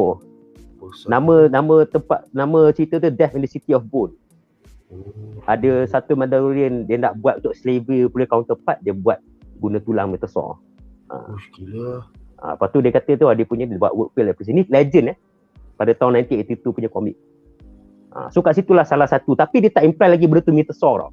Dia only imply benda tu Mythosaur adalah pada tahun April March dengan 2005 yang ni Star Wars Insider cakap pasal The Mandalorian punya history, ada excerpt dia dekat The History of Mandalore kat dalam ni. So dia ada cakap yang bahawasanya Mythosaur ni adalah creature yang yang memang ada The Mandalore buat lah kat situ. Dia ada cerita pasal Mythosaur berdasarkan bone yang besar tu. And then dan lepas tu ada juga excerpt dalam The Complete Star Wars Encyclopedia. Yang ni tahun 2008 tau. 2008. So dalam perkataan ni Mamat ni lah, Mamat Dedis kan. Dia ambil dari H dengan O. So dia cari Mythosaur tu apa? H ni volume nombor 2. Dia cakap itu. An extinct gigantic monster nearly a size small city bla bla bla. So kau nampak dalam legend ada cakap pasal Mythosaur tapi not in flesh and blood. So lepas tu benda ni sebenarnya dah lama dah. Fan-fan Star Wars yang suka expand dia lain atau suka baca daripada movie memang dah tahu lama. So that's why if you want to know, sebab tu fan-fan macam gila babi dia tengok dia episod season 3 episod terus jadi gila. Macam komik ni macam Nick dia macam tapi Mythosaur je kan. Ni lah dia sebenarnya, ni lah dia punya dia jadi lore canon. yang kuat tu. Dia jadi canon sekarang. Dia jadi canon tu. Still alive. Betul. And then lepas tu kalau nak dikatakan pula lah, dari segi mentioned by in legend, in flesh and blood, daripada segi yang Mythosaur alive lah. Daripada sini ada cerita pasal Tor Vizsla tau. Tor Vizsla ni daripada keturunan Vizsla yang Jango Fett bunuh dia. Dia ada cakap yang bahawasanya dalam The Book of Bounty Hunter Code tahun 2013, yang ni the Boba Fett punya file lah. Tor Vizsla dia cakap when the progenitor arrived at Mandalore, planet Mandalore tu, they inhabited by the huge horn creature, the savage Mythosaur. The clan themselves tested against the great beast and then until all had fallen before they act unsought. Maksudnya clan tu, kalau dia tu aktifkan dalam Star Wars Essential Atlas, adalah clan nama daripada Tua ke apa nama dia, which is referring to the first Mandalorian datang 7,000 before Battle of Yavin dekat tempat tu. diorang kebanyakannya buat Mythosaur extinct ataupun diorang tame dia. Itulah asal usul Mythosaur sebenarnya. Dan lepas tu apabila diorang dah extinct atau apa, diorang gunakan Mythosaur punya bone tu untuk buat senjata, untuk buat apa. And then diorang ambil benda jadi sijil diorang. Kat situlah jadinya clan Mandalore, nama Mandalore, lepas tu nama diorang punya kaum Mandalorian, dan diorang menggunakan sijil atas lambang diorang. And then to become Bo-Katan ada summarize sikit dalam episod ni while they were walking to the waters, the living waters. Yes. Okay, and then yang paling best dalam Fight of First punya novel ni, ingat tak yang kata pasal Siti yang bone tu kan? Sebenarnya kalau kau baca dalam buku ni, rupanya bone tu tipu. Orang tu tipu Imperial masa jual. Aku macam bodohnya kau tipu. So lagilah. Yang ni bukan legend Oh tak, ini legend. Oh, legend juga. Okay. Jadi semua legend. Tapi at least adalah benda-benda tu kan. Ni dia punya ni lah. I think tu je kot. Pasal aku nak cakap pasal where the Mythosaur is origin lah. Okay. Kalau nak katakan pendapat aku tentang this Mythosaur creature in this context, teori Brazil aku sebenarnya in the first season 3 of episode 1, kau boleh nampak tau, sebenarnya dah foreshadow waktu diorang baptize tu, masa the Mandalorian punya kaum Amara bawa nak baptize, dia dah nampak dah sebenarnya, ni lah cara baptize Mandalorian. Tetapi lepas tu bila kau nampak ada satu space gator keluar nak makan, lepas tu semua orang susah nak tame benda tu kan, kau boleh nampak yang sebenarnya apa benda yang dibuat lah, ni macam petanda lah, petanda Tuhan nak tunjuk ke apa kan. Apa yang diorang buat ni sebenarnya salah tau. Sebab dia macam Mythosaur tu tak setuju. Kau buat ni salah macam ni semua. Dan kau lepas tu nampak foreshadow juga, Djarin terpaksa datang untuk kalahkan raksasa tu. Bukannya Amara dengan Greef punya orang tu yang kalah kan tau. Djarin orang luar dah apostate datang. Apostate, dia nak gelar orang dia apostate tau. Tapi dia yang dapat team kan benda tu. Kau tengok dia orang semua mati aku rasa. Amara pun tak dapat tau. Itu yang aku dah foreshadow di mana kan sebenarnya pegangan dia orang, apa dia orang pegang ni macam salah. Mythosaur macam tak ni lah.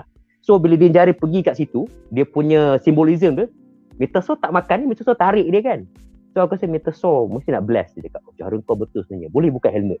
Yeay! Dia tak payah pakai helmet lagi. Ini pendapat aku lah. Okay. Kalau nak cakap lagi pasal benda ni kan. Okay. Kenapa tiba-tiba kan Mythosaur tu boleh wujud? Kenapa dalam extinct? Teori Brazil aku adalah disebabkan dia ada foreshadow kat masa Bo-Katan datang. Waktu dia kata, mama elemat yang macam beruk dia datang tu kan. Dia kata, dia orang duduk dekat belah sana dalam wasteland. Tapi benda tu aku rasa first time diperkatakan dalam canon Star Wars tau. Aku rasa benda tu tak pernah diperkatakan pun dalam keluar siapa yang makhluk tu wujud. Cuma aku rasa dia nak kata kat sini yang bahawasanya kalau dia cakap juga kalau elemat tu boleh datang balik, aku tak tahu apa lagi benda wujud kat bawah. Itu dia dah foreshadow dah. Ada binatang lain ni sebenarnya. Lepas tu masa baca pelik, I give you a tour lah ni. Aku tengok ni, ni Mythosaur ada kat sini dulu, bla bla bla bla. Aku nampak, aku macam time tu masa dia baca pelik kan, aku dah kata kan, di koloni ni kalau dia foreshadow, mesti ada benda tu datang bawah, aku pada time yang dia tarik Djarin tu kata, Mythosaur ke? Mythosaur. Aku dah macam, dia follow ni kau memang berani lah. So, masa Mythosaur tu aku pause kejap. Aku tengok betul-betul mana tanduk dia, mana apa. Aku tu macam, pause. Aku tak tengok sebab habis. Aku bising dekat WhatsApp BuzzPop. Guys, best lah. So, and then satu lagi. Kau nampak inilah petanda yang aku kata akan jadi konflik juga tau. Djarin. Okay, kau bayangkan, Bo-Katan, dia tak dapat dark saber, dia dah macam nak kalah, dia give up. Kenapa perlukan seorang yang Djarin orang luar datang percaya kepada mitologi tu untuk datang buat, walaupun Bo-Katan kata itu mitologi lah, aku selalu kat situ princess dapat Shaogi, aku just research je, tak ada apa-apa. Tapi Djarin datang percaya benda bodoh tu datang, dan lepas tu dia bawa dark saber, lepas tu dia datang pula baru tahu Mythosaur exist. Itu semua petanda-petanda yang apa yang aku rasa the fanatic Amara tu cakap, ni betul-betul kita jumpa pemimpin ni kalau ni. Dah ada dark saber, gila pasal Greef kan, tak nak ni kan. Lepas tu dia pergi berendam jumpa Mythosaur. So aku rasa is either Bo-Katan nak hianat dia ataupun Bo-Katan pun akan tunduk. Kita ni Mandalore. Cuma aku rasa ada orang petikai kan, Bo-Katan dekat planet Kovala tu, kenapa kau tak pergi test planet tu boleh ke tak? Tapi Bo-Katan dah cakap benda tu tak ke, semua orang tak percaya. Tapi aku tahu kenapa orang Mandalorian saya takut nak masuk. Sebab kalau dia orang masuk, kau bayangkan bila nak masuk, kau di-greet dengan macam-macam halilintar kat situ. Lepas tu kalau kau masuk turun bawah, communication tak ada. If anything happen to you down there, you cannot go back. Tetapi Djarin ni berani pergi masuk bawah first time. Berapa lama tak masuk bawah first time, lepas tu tunjuk bukti yang boleh ni.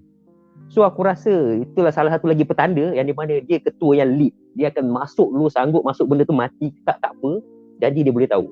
So Mandalorian tak nak masuk. Even Bo-Katan pun cakap macam tak ke siapa, tapi dia tak tahu, dia tak nak masuk. So kat situ ada petanda keempat pula yang Djarin ni sebenarnya kutu korang yang sebenar. Walaupun dark saber tu berat. Aku rasa lepas dia tengok ada Mythosaur kan, dia tengok dia punya crit bagus, dia dapat dark saber, aku rasa Djarin pun akan kembali ke jalan benar. Time tu dia boleh swing dark saber tu macam betul-betul macam Obi-Wan semua. So inilah pendapat aku pasal Mythosaur ni lah. Nice. Tapi manalah tahu nanti datang Mythosaur kan. Nama saya bukan Mythosaur. Nama saya ni kau panggil saya Mythosaur buat apa? Nombor 5. Nombor 5. The other, he has a Jedi. He has a Jedi for a son. So he definitely gets to be more than a leader. Yeah. Betul. Jedi trained by Luke Skywalker. Penyatuan. He wins a little bit. Yeah, man. So that's why I think aku rasa benda macam-macam ni lah buatkan Mandalorian akan naik tadi. Yes. Aku tunggu masa Djarin kembali untuk jumpa The Armorer dengan ramai-ramai tu. Lepas tu dia takbir dia pegang nasib. This is the way. This is the way. Fazil sakit hati lah. Aku rasa it will happen. It will happen, I think. You have to face the Armorer and call out her hypocrisy and all that. Yeah, I think it's and then that's how he gets all those Mandalorians to help him in NEVARRO. Yeah, as we saw in the trailers. Tapi satu je lah aku nak cakap. Diorang sentiasa pakai helmet kan. So kepala diorang macam mana tu? I mean like diorang pakai helmet selalu. Kalau diorang nak copy lead, petang ni nak macam mana? Tak tahu. Macam ada Mandalore. Tolonglah Nedis ke apa ke buat satu parody pasal Mandalore tak boleh buka helmet dia. Apa diorang akan buat? Mungkin yang private dia boleh buka. Tapi bila kalau dengan bini dia you think the Mandalorians have it bad? You go ask the Power Rangers how they put their helmets on every day. Those helmets look freaking tight, man. Yeah, man. It looks like a ball, man. You have to do camera tricks to pegang helmet dekat depan, then looks like they're putting on the helmet. Yeah. Oh my god, apa nak jadi dorang. Silakan. Sejelah. Alright, so kita ada 7 komen menarik. Mythosaur ni memang banyak orang suka. Adi mengatakan mungkin Mythosaur ni makhluk yang ada force sensitif seperti makhluk yang ada dalam Star Wars Rebels tu, The Purgings. Semua positif lah. Semualah positif. You see, Star Wars Rebels is not bad. Everyone loves it. Yeah, man. Alright, kita ada soalan daripada Fat Keep It Loki yang bertanya, who else knows yang Mandalore is habitable? Bukan inhabitable. Habitable, I think, was it the Jawas that gave him the green rock that he showed to the Armorer? So I guess Bo-Katan yang bagi.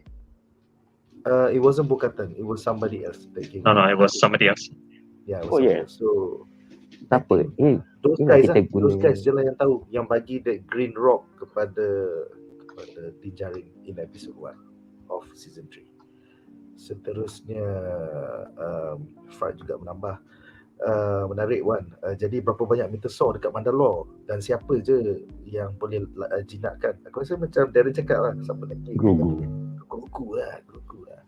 And maybe Grogu lah. Tapi kalau kau nampak kan, I think it's good tau. Kalau dia bagi Grogu yang jinakkan. So maksudnya kuasa tu tak semua tu tak ada beban kat Djarin je lah. So maksudnya kau boleh nampak sebenarnya Bo-Katan pandai handle pedang, dark saber pula tu. Dan lepas tu Djarin orang yang crit punya orang macam ni kan. Lepas tu Grogu pula jenis yang buat power play. So okey lah, ada Trinity kat situ kat Mandalorian. Seorang jaga Mythosaur, orang jaga dark saber. Djarin pula cakap this is the way. Tak be Djarin. Orang suji. Alright, Tapi seterusnya. Mythosaur aku rasa kalau nak jadikan epic seekor je lah. Tapi kalau banyak-banyak ekor pun menarik juga kan. Ini quite menakutkan tu. Kalau ada banyak dalam living waters tu quite menakutkan tu. Macam kau kita seorang je, banyak lagi sebenarnya. Ataupun teori Brazil boleh masuk dalam kepala otak aku. Entah sewaktu perang dengan Jedi ke apa, mungkin Mandalorian sorok Mythosaur ni suruh pergi jauh-jauh dekat dalam supaya diorang hidup ke apa, tak nak ada pergaduhan atau apa. Tapi lepas tu diorang lupa. Atau Mythosaur sendiri pun dah takut nak keluar surface sebab banyak orang kan. So bila Mandalore kena abandon, diorang kata, manusia tak ada. Bagus lah. Tapi dia pelik lah tengok Djarin. Kenapa Djarin dia decide benda macam ni? Tengok je. Dia ingat benda shiny yang tadi orang. Dia pendapat aku lah. Alright. Piece of cake. Tak ada apa ni.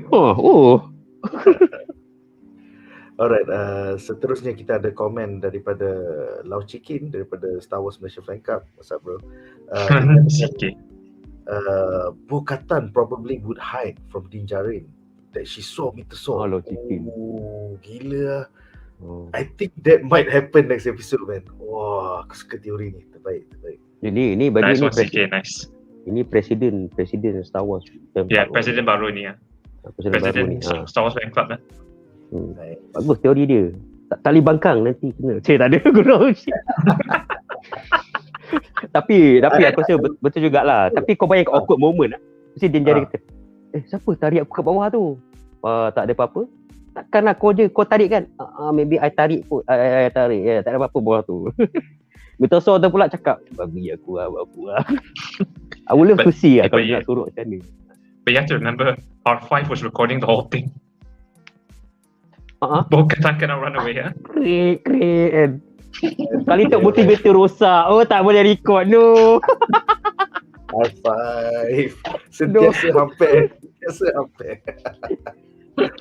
Alright, seterusnya kita ada komen daripada Muhammad Hazim yang berkata kenapa ada rule untuk jadi Mandalorian tak boleh buka mask.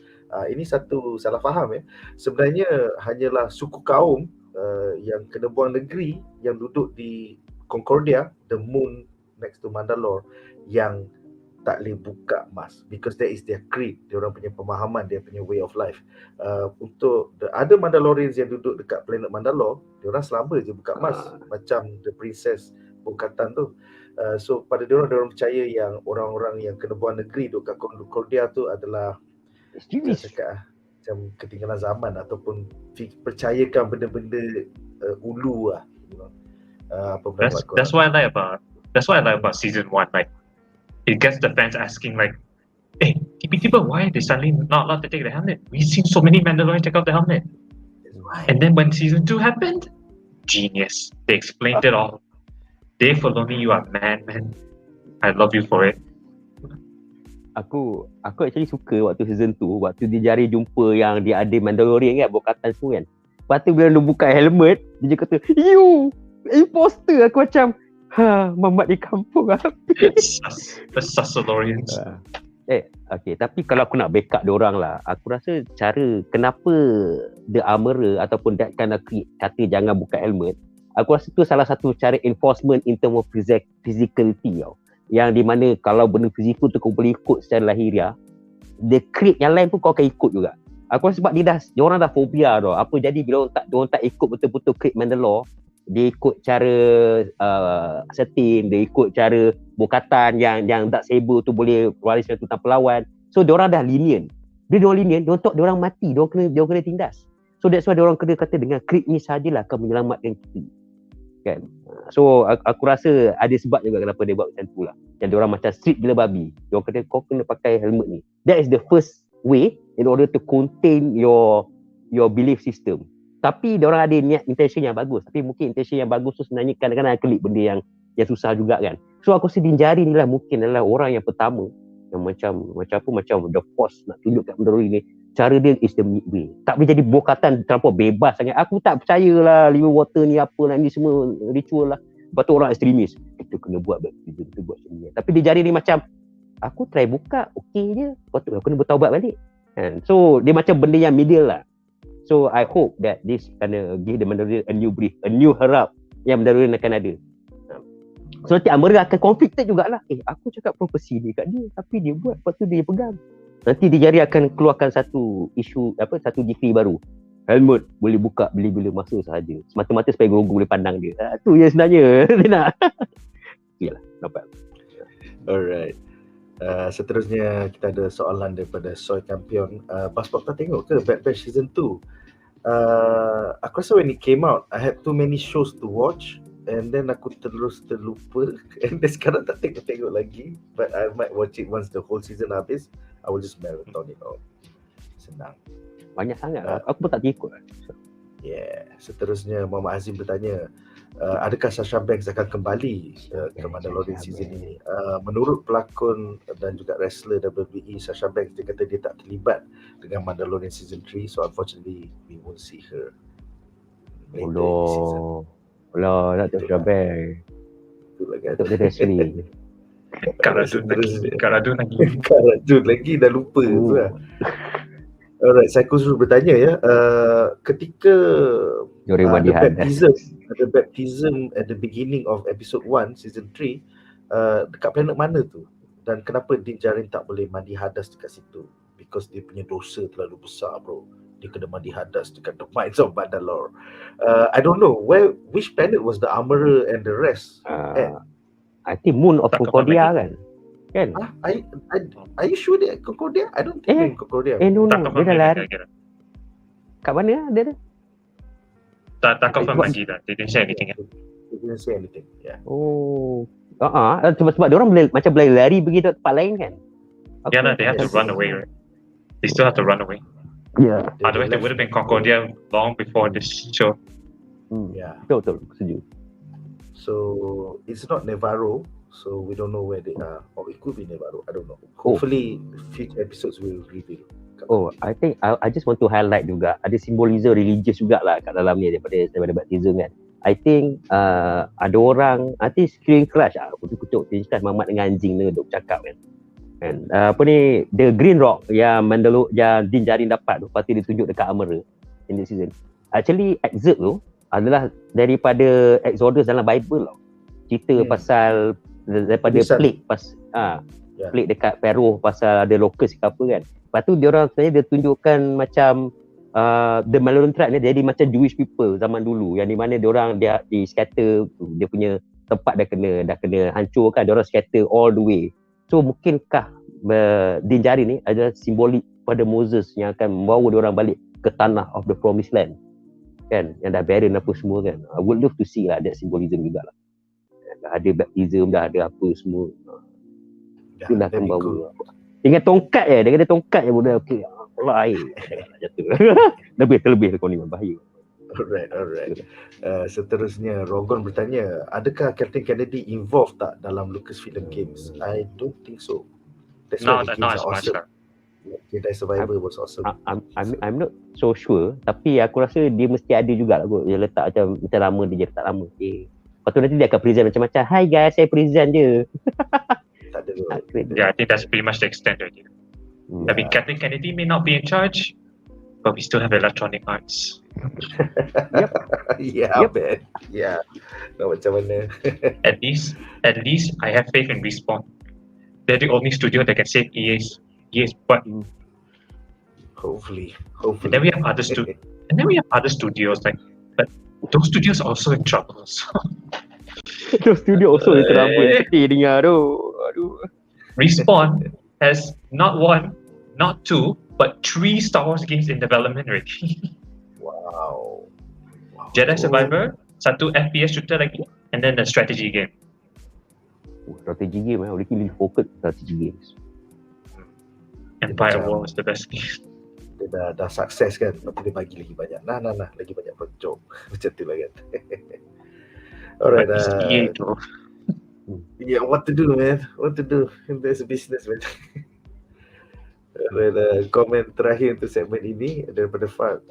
Djarin tried to redeem himself dalam season 3, but after kejadian the Mines of Mandalore, adakah dia akan ikut Bo-Katan Greef instead of the way? Depends. Kalau dia realise tak there's a Mythosaur down there. Kalau Bo-Katan tak beritahu, maybe he doesn't know that he is the chosen one, you know. We'll find out next episode lah. We'll find out next episode, yeah. Definitely. Kalau aku rasa to be honest lah, aku rasa Bo-Katan lagi beritahu jugalah ada Mythosaur bawah tu. Lepas tu dia akan pening kepala. Macam ni adakah kita nak ambil Mythosaur tu ke apa kan. So aku rasa maybe lah kalau nak jadikan cerita yang best Mythosaur tu keluar. Dan lepas tu maybe Djarin ada dilema tau, sama ada nak bunuh atau nak bela Mythosaur. So kat situ dia akan pilih lah. Kalau dia bunuh ataupun dia bela. Mungkin Amber dia kata kena bunuh kan. Sebab dia kata push Mandalore ni. Tapi lepas tu Bo-Katan kata jangan bunuh. Grogu pula kata jangan. Kalau Grogu kata jangan memang dia tak bunuh lah kan. So tak sedap lah. Biarlah Grogu tengah pingsan ke apa kan. Barulah dia ada konflikter sikit. So kalau dia pilih tu tak bunuh, aku rasa lagi bagus lah. Dia akan jadi betul-betul dia dulu Mandalore sebab dia dah team Mythosaur tu. Lepas tu dia akan bagi signal kat New Republic bro. Lepas tu New Republic dapat Mandalore ni orang yang ganas.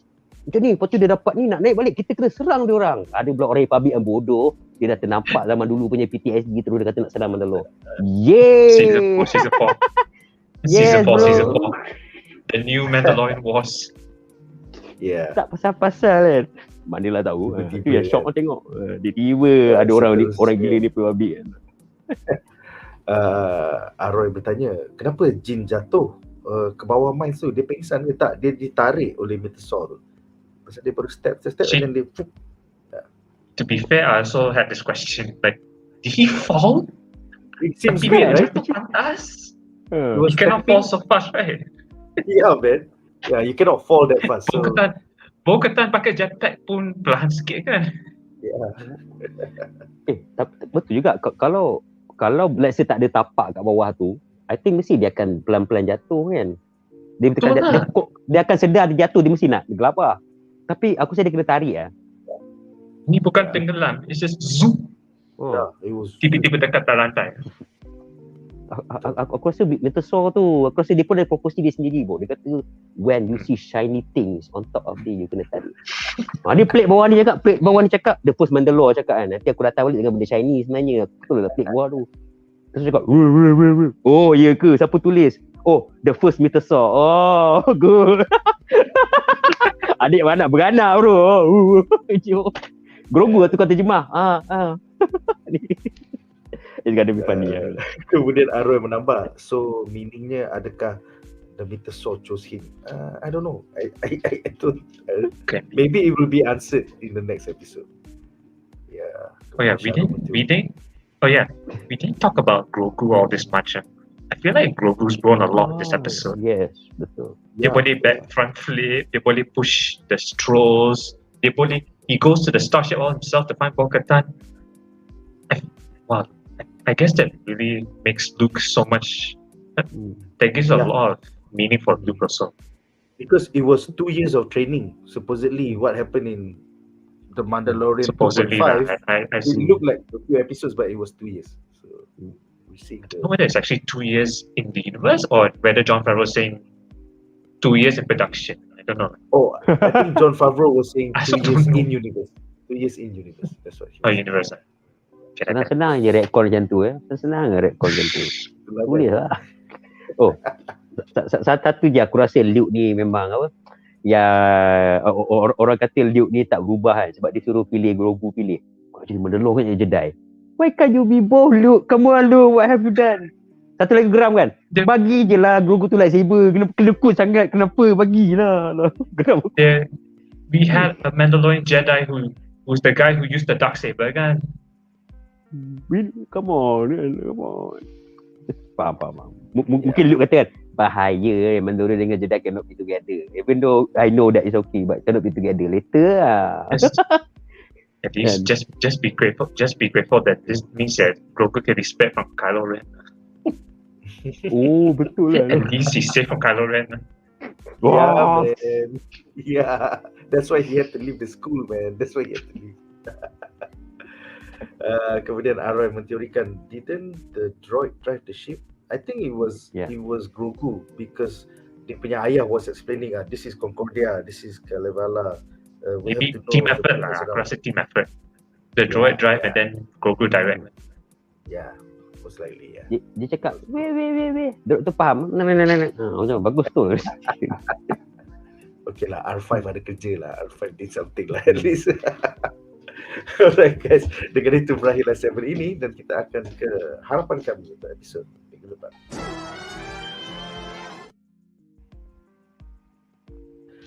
Alright, so personally, yes, aku nak tahu lebih banyak tentang Mythosaur tu. Is Bo-Katan going to tell about the Mythosaur ataupun she's going to hide it? I think it's going to be quite interesting.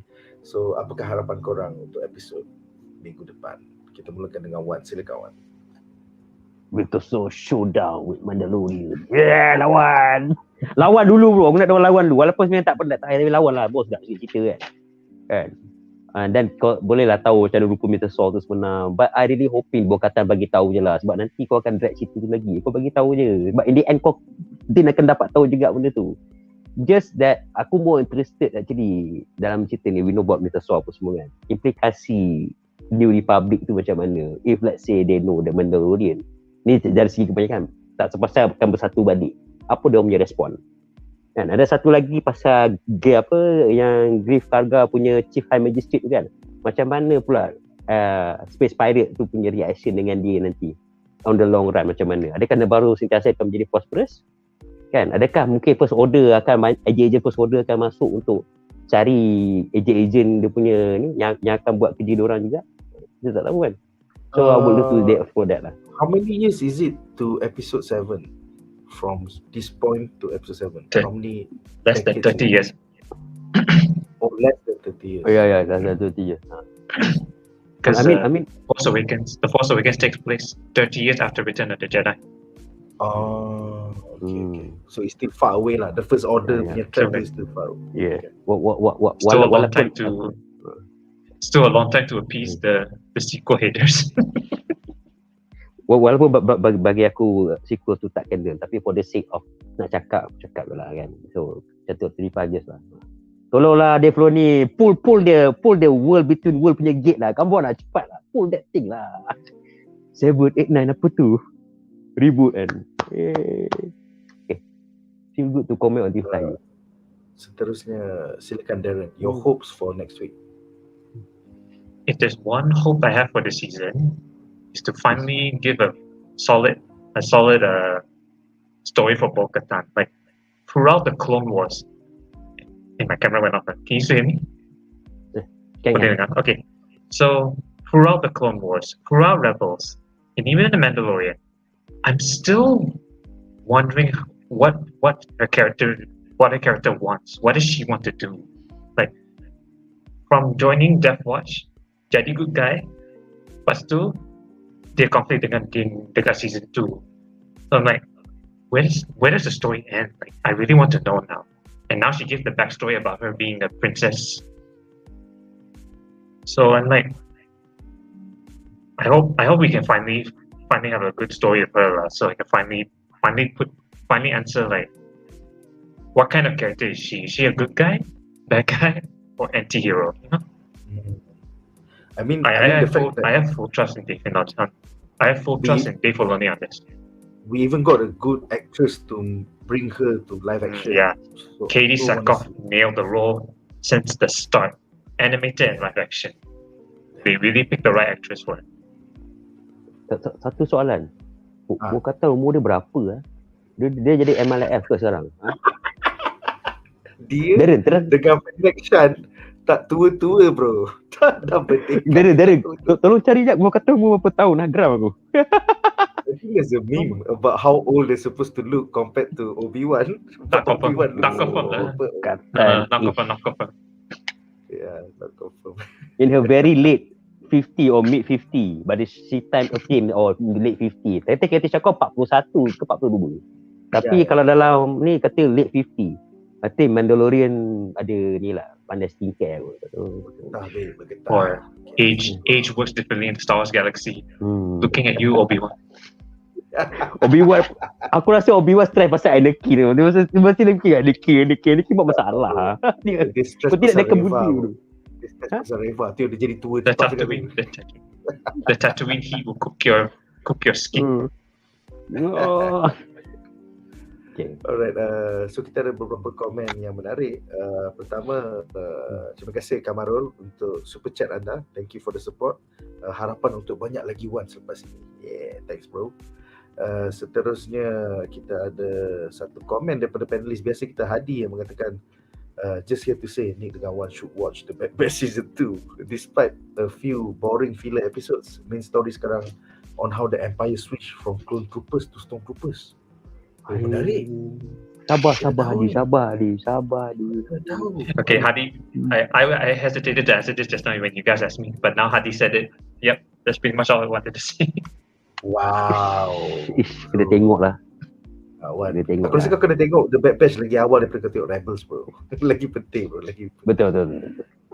Kemudian dia tambah bahawa korang akan nampak kehanatan Palpatine untuk mendapatkan kelulusan Senate to decommission clone troopers dan approve project untuk stormtroopers. Memang kena tengok lah jawapannya. Memang kena tengok lah. Apa kau racun ni, Hadi? Kenapa kau racun macam ni? Hadi. Kau cakap dia correct word, bro. Kau tengok ni. Hadi did it, so I didn't. Tak terbuka lagi ni. Tu kau dah cakap the right word. Hadi did it, so I couldn't. So thank you, Hadi. No worries. Thank you, Hadi.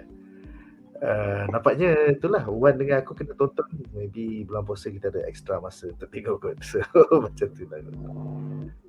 Seterusnya Syarul berharap bahawa The Mandalorian Season 3 akan ada tempias dari Ahsoka and Rebels. I think it's highly likely that tempias means a little bit of how to say cameo, or a little bit. Dia macam air kat muka kan, air tepuk, air tu kena kat YouTube, that's tempias. Yeah. And maybe Apa tu ni?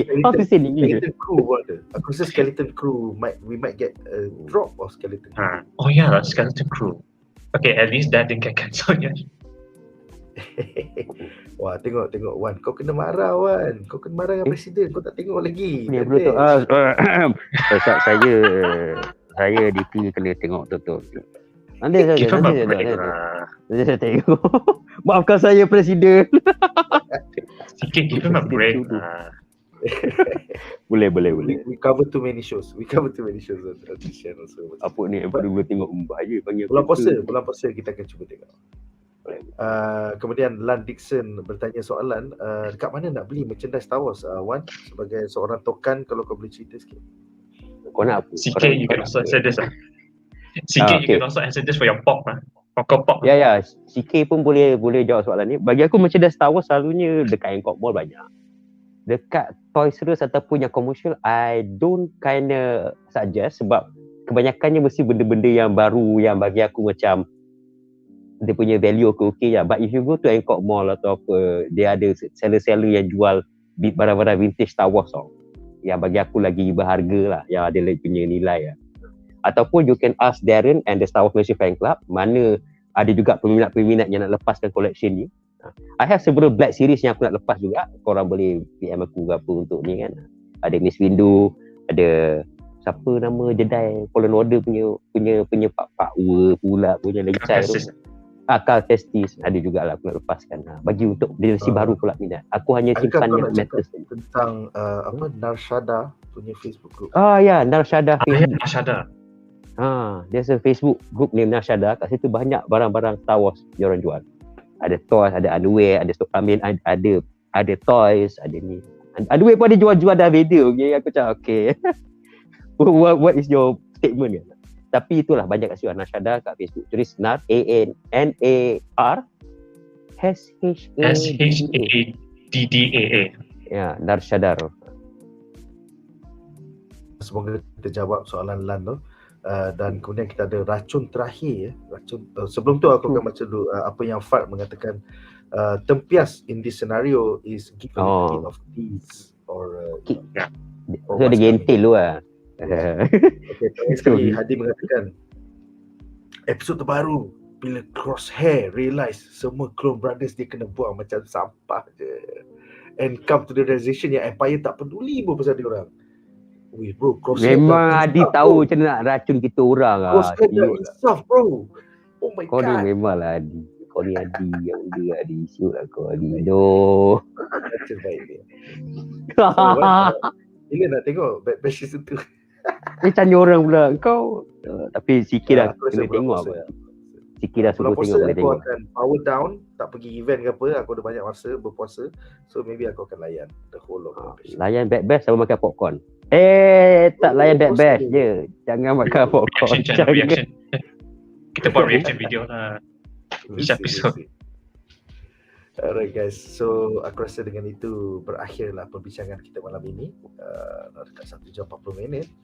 So terima kasih kepada para panelis kita, Wan Muhammad kaki Star Wars dan juga Djarin daripada Star Wars Malaysia Fan Club.